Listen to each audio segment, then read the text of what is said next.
Welcome to the Colorful Clipboard, where we discuss the building blocks of making dough in childcare. I'm Kate. And I'm Carrie. Welcome back to Colorful Clipboard. Carrie and I are so glad that you are here with us.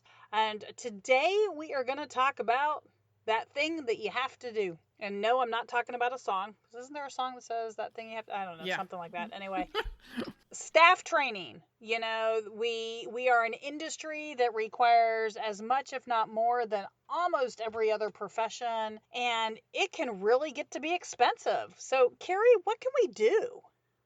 Well, it depends on your state as to what is required. So I'm going to talk about Texas, maybe a little bit about Nevada. But in Texas, all of your staff are required to get 24 hours of continuing education every year. In that first year, they also have to have between 8 and 24 hours of pre-service training. So in that first year, they may have almost 50 hours of training a year. Here's the thing. In Texas, the directors can provide 50% of that training themselves. And then the rest has to be provided by someone else. And a percentage can be done through online sort of self-study, where, you know, they take a course online and it has auto-graded quizzes and all of that.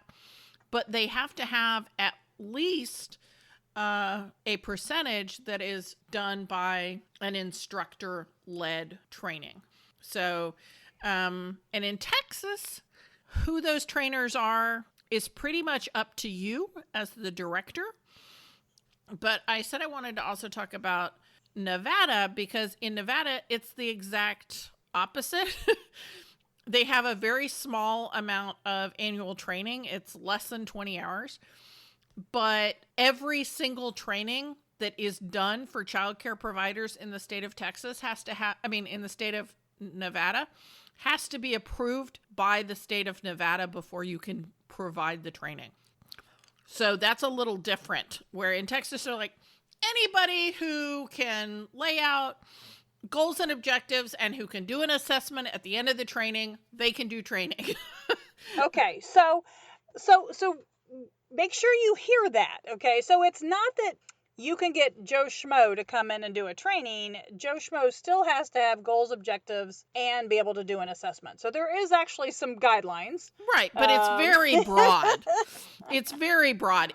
It could be a pediatrician coming in and doing the training. It doesn't have to be someone working in the industry. Absolutely. So a lot of times we actually do talk about ways that directors can really kind of keep this expense, because traditionally trainers are paid. A lot of times directors will pay their staff, and we can talk about the pluses and minuses and legalities of some of that.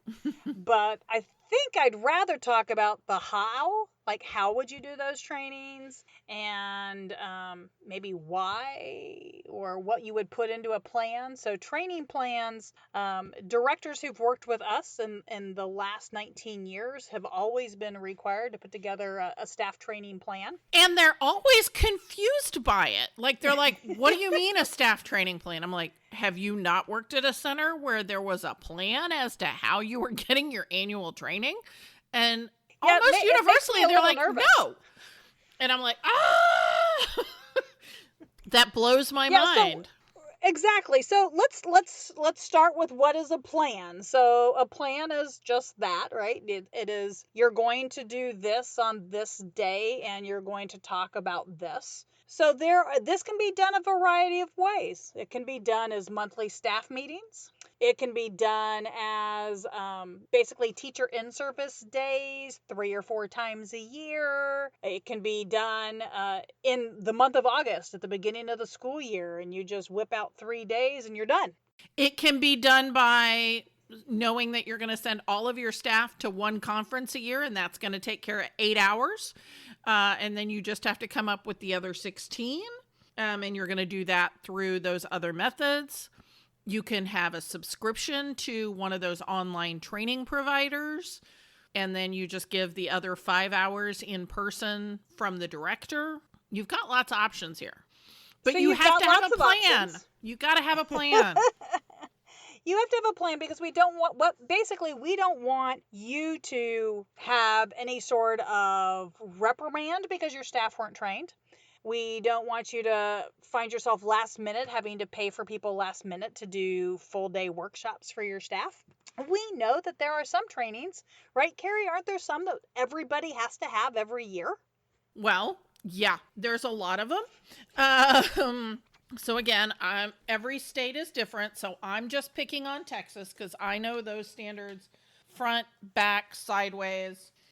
So if you have teachers who provide care for children between the ages of 6 weeks and 18 months, they have to, those teachers, everybody who works in that classroom, even as a substitute, has to have at least 1 hour every year in SIDS, so sudden infant death syndrome, shaken baby syndrome, traumatic brain injury, and infant brain development. Everybody every year. So is that an hour on each or an hour total? At least an hour total. When I do it, it tends to be 2 hours because I think that's an awful lot to try to get into 1 hour. Everybody has to have at least an hour every year on recognizing and reporting child mistreatment, child abuse, neglect, or molestation. So the recognition and reporting of that. If you have a vehicle, anybody who may be driving that vehicle or being the chaperone on that vehicle needs to have a training every year on vehicle safety, as does your director if you have a vehicle. Every year you have to have training on basically food safety. So how to prevent children from having choking incidents or having an anaphylactic reaction to anything, but it's typically couched around food allergies, but you also have to cover bee stings or whatever in that training. Let's see. What am I missing? Blood and fluids. Hazardous material training. Yes, you have to have hazardous material training every year. And that includes how to handle bodily fluids. Because I don't know if you've noticed, but you're going to have access to bodily fluids in this job. People are going to have to... Yeah, it's going to happen. There's going to be snot. There's going to be pee. There's going to be the occasional piece of blood. Piece of blood? That's not right. What should I have said there? I don't know. So CPR. So CPR and first aid. Does everybody have to have that? One caregiver in every classroom or grouping must have first aid and CPR every year, or a current first aid and CPR. It's easier from a staffing point of view to just have everybody have it. Let's see. I feel like I'm as a director. As a director, are there things I have to have? Yeah. Hang on, I'm not done. Preventing and controlling the spread of communicable diseases, including immunizations. If they're going to give medication, they have to have training in medication delivery. And general building and physical safety, including identification and protection from hazards in your particular environment. So if your environment abuts to a hike and bike trail, and so there are going to be raccoons and snakes and squirrels running through your playground when there aren't humans on it, you need to train your staff on what they need to look for to make sure that the snakes have gone back on the hike and bike trail. That's a particular issue at a particular center that I'm thinking about. And you don't want your staff to come screaming into the building because they found a snake skin. You know, they need to know ahead of time. There may be snakes in the area.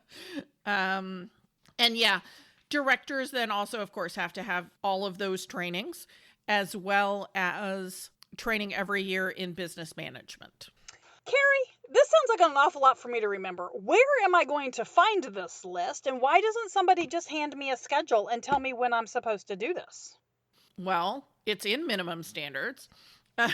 So it's 746.1311 for your staff, and the director one is, I think, .15 or something like that. I don't remember what the number is for their directors, but it's basically do all of this and then also 5 hours in business management every year.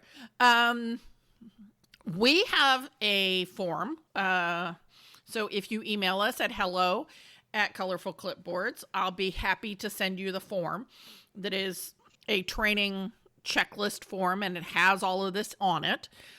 And why does nobody give you a schedule? Well, again, you can come to Texas Director, and we have a training system where you're going to get all of the training required every year for you as a director, and there will be training outlines so that you can provide the trainings to your staff.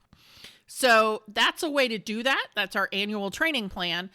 But every center, I think, should come up with their own training plan if they're not going to work with somebody like us. And when are you going to do first aid and CPR every year? You need to do it twice a year. When are you going to do it? Well, but I don't like to talk in front of people. I don't want to do it. Okay, then don't. That just means But you what have do to I do? hire It sounds somebody. like a lot of money. It may be. A lot of money. It may be. If you do one of the training subscriptions, it's not going to be a huge amount of money. But you could also collaborate with another center or 2 other centers. And so the 3 centers together, or, however many centers you need so that you have about 20 staff at every training. And you hire somebody to come in to do those trainings for that 20 staff. And then you split the expense between the number of centers that are collaborating. And a good trainer is going to cost you at least $100 an hour. Very frequently, it's $200. So if you do 200 times 24, we're looking at a significant pile of change, right? But if you're only paying 1/3 of that and you're getting all of your staff trained, including you as the director, it's not quite so painful. I mean, it's still not a walk in the park, but it's not super painful at that point. But the other thing you can do with the example you just shared, as far as having a training co-op or cooperative with some other directors, is there's no reason why, even though you personally can only provide 50% of the training for your staff, you have some other directors. And so if there are 3 of you, that means that each one of you are only doing 1/3 of the training. So you could literally take turns providing that training to each other's staff as well. And personally, I love this. So we actually did work. And so Carrie's example is actually a real life example, because we did work with a community that actually brought 5 of its childcare centers together to create their own little training collaborative. And they did a wonderful job. And it also meant that if somebody wanted to go work at another program, you probably had a chance to see them at some trainings, to see how they responded and worked with people. You knew what trainings they had. So yeah, there's some advantages to that. Yeah, but you were saying, what if the director doesn't want to do any of the training? So if you were having one of those collaborations and you didn't want to do your 1/5 of the year training, if you have people on your staff who are really good, they can do the training as long as they provide goals and objectives and an assessment at the end. Okay, but what if I have a parent who is, a pediatrician, or, they're a nurse, and what they do is deal with blood and guts all the time? Sure. Bring the nurse in. Ask her if she needs you to come up with the goals and objectives and the assessment, or whether she will provide, if she's willing to come up with one herself. That part is pretty easy.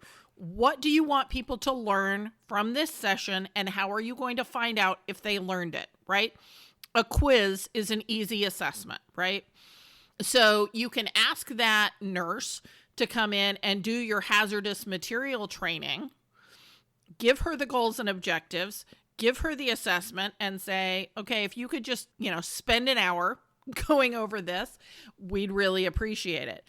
Now, she may not be the most engaging presenter you've ever had, or she could be amazing. And then you're like, cool, can you come back in 3 months and train us on how to deal with anaphylactic reactions and choking. And she's going to be like, in 3 months? Yeah, I think I can find time for an hour 3 months from now. So if you're only asking each person who you're reaching out to do it once a quarter, that's a lot easier for them to swallow. But again, look through your calendar and figure out, when do I want to be doing my CPR and first aid? And can I find a provider who I can pay hourly to? And then I can open this up to the parents. So maybe I'm paying somebody to come do first aid and CPR training at an hourly rate with a $5 per student additional fee because they have to pay for their cards. Okay, so I'm paying somebody $200 an hour for 4 hours to do the first aid and CPR refresher course. That's $800. That's a lot of money. How do I recoup that $800? Well, parents are used to paying $40 for that class. So you just have to get some parents to come in and pay for it, and then you're done. Okay, so now you're making this not quite seem so scary, but I mean, I know that you get a lot of directors, and I think you just had one earlier in the month that asked you about, how do you do staff training? I mean, Yeah. why does this seem simple, and why do others make it not easy for themselves? I mean, it's simple for you and I, Kate, because we've been doing it for 30 years. Shh. And I'm only 30. I don't know what you mean. you were doing it while learning how to talk. So for Kate and I, we can do a training on any topic with about a 30 minutes notice because we've done it so often and for so long. But if it's your first time, but we also have some tricks. Right. We have a formula. We've got 1 hour formulas and 2 hour formulas and 8 hour formulas. So, Kate, why don't you want me to do 1 hour and you do 2 hours? What the formula is? Okay. So the 1 hour formula is you break it into 4 parts. They're each 15 minutes long. The first 15 minutes is you welcome everybody and you have people share what they already know about this topic. That's 15 minutes. The next 15 minutes is you lecture, you give the new information for 15 minutes. And then the next 15 minutes is they do an activity related to whatever the topic is. So if the topic is parent communication, then they practice, one person being the teacher and the other person being the parent, and you give them different scenarios to practice, like biting, I need new clothes, welcome to the classroom, whatever. Give them, 5 or 6 different scenarios, and they pull out as many as they can get through in 10 minutes of that 15 minutes. And then you have 5 minutes for people to share what they learned. And then you have 15 minutes for wrap up. The end. It wasn't complicated.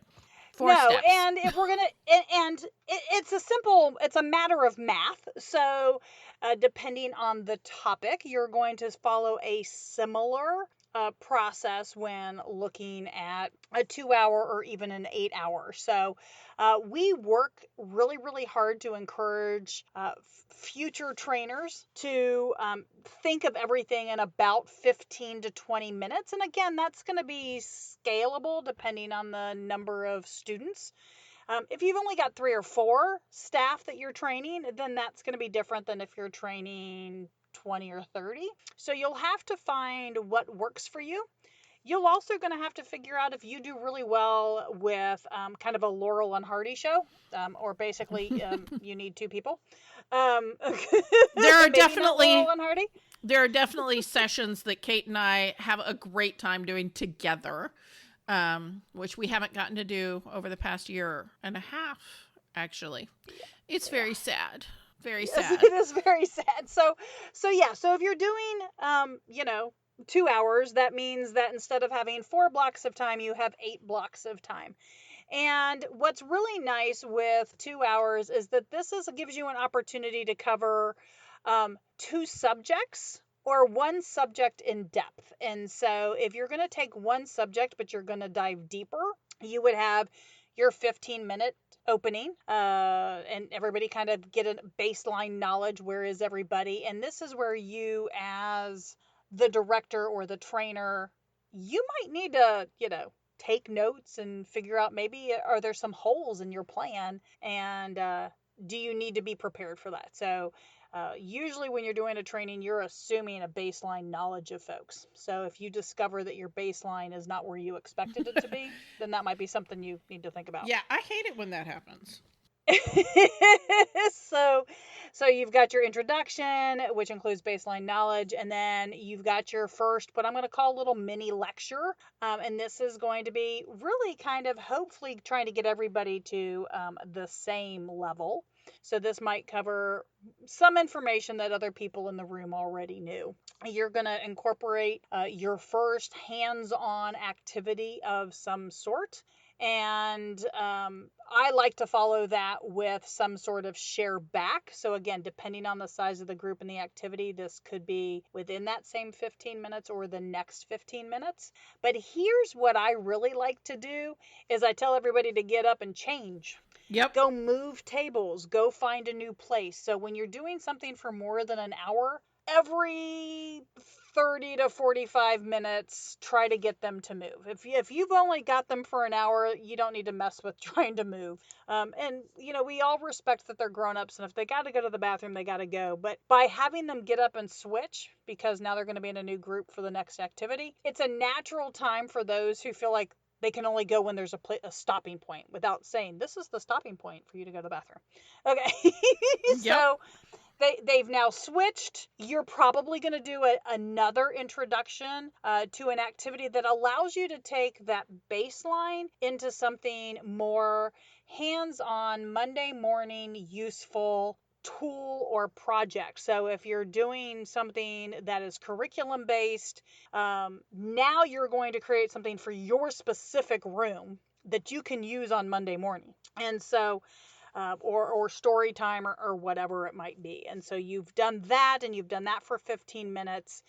And then I like to kind of close out this 2-hour session with a teach back. So getting now that they've created their felt board, storyboard, uh, magnifying glass activity, have them turn around and teach it to the adults in their group. And so this now means that you're not talking the entire 2 hours. So, and they don't have to talk in front of a big group. They get to talk to their small little group of maybe 4 people.